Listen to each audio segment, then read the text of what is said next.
vida, libertad e seguridad físico ta direito ng humano básico.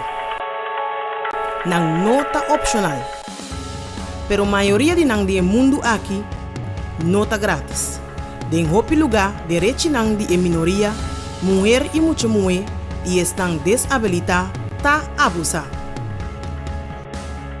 Algum tawardo nenga cuido médico, mucha mulher tawardo obrigar pa casa yon. Gente desabilitada tawardo ridiculizar. Tur tem risco de abuso físico, manter para fora de escola, inigualdade de trabalho, e se não logra ganhar trabalho em algum lugar,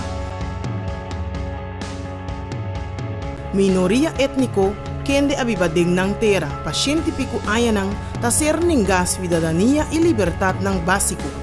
Mas kung 1 milhão de mucha tawardo comprar e vender tur aya, o pedia mucha mulher ng tawardo força de prostituição.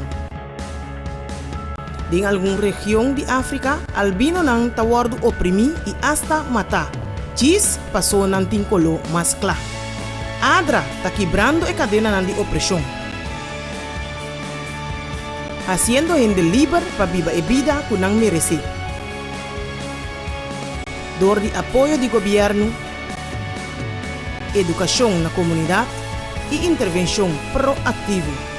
ADRA está lutando para proteger o direito básico de mucha e adulto ng rond mundo, donando ng oportunidade para não sobreviver, mas prosperar.